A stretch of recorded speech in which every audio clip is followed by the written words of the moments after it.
You are watching William Patterson University Television.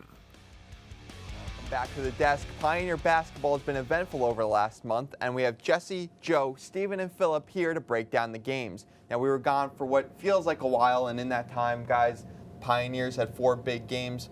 Joe, why don't you take us through what happened with the men in the last 4 games? Absolutely. So as we take a look at the last 4 games here, we have the game against Keene, which they won 75-61, but then they hit a little bit of a rough patch against TCNJ and Montclair, losing by pretty wide margins there. But they came back against Rutgers Camden, who has struggled this year with an 80-55 victory. So the key for them is inconsistency, is what it looks like. But at the end of the day, the man that's driving the car, who has the keys, is Mignon. The team goes as Mignon goes, as they say. Definitely a big high and low, and that's really been the pattern for the Pioneer men over the course of the middle of the season. Jesse, we'll go to you here. What did we learn from the Pioneers in these last 4 games? Well, as far as I'm concerned, there's some keys to the season that we have to look at, and it comes down to, and the important part about these games is they were all NJAC games, and we split 2-2. So you always got to look at that as a big thing. The NJAC record matters so much. So when we look at the keys to the season,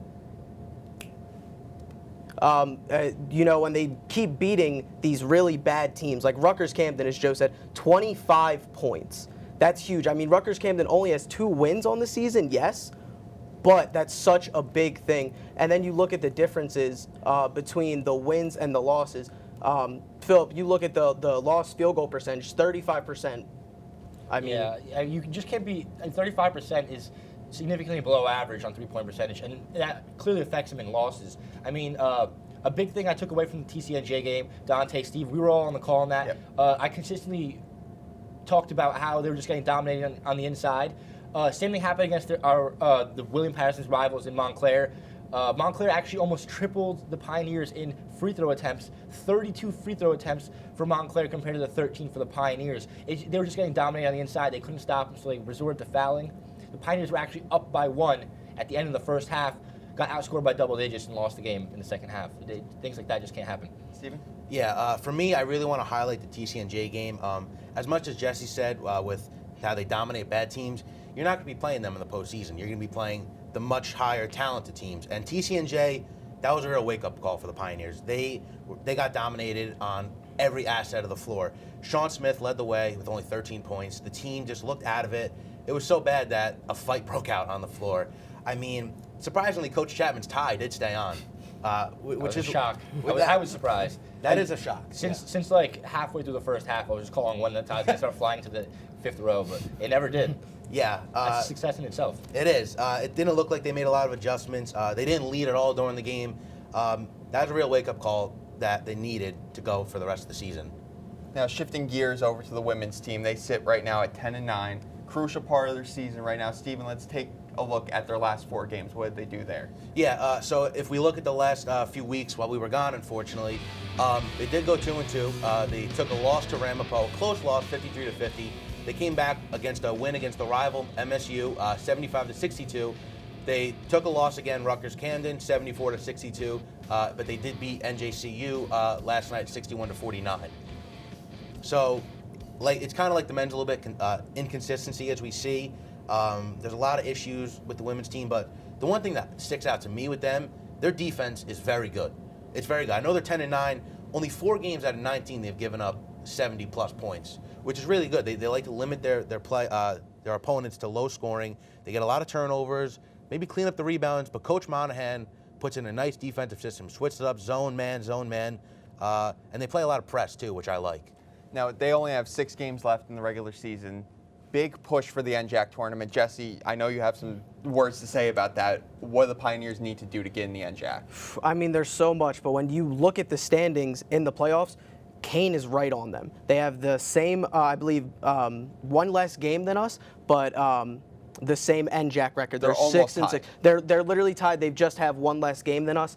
They're right on us. And we need to make that push. We need to do so much better. We need to clean up our game, and Monahan needs to put together better game plans to push forward with only 6 games left. Joe?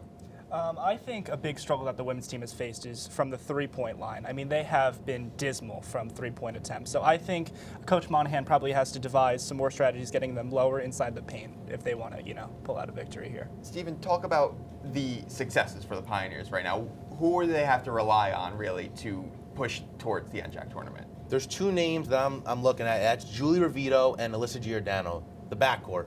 They have been so important the entire season. You look at the stats. Julie Rovito, the leading scorer on the team, 14.8 points per game. They're both shooting around the same percentage, 35 and 34.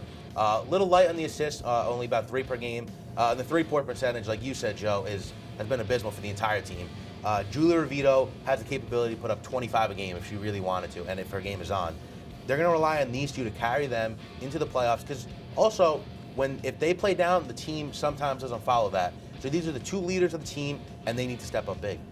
Absolutely. There's an interesting stat that I brought up when we were calling the game, that the team lives and dies by how well Rovito shoots.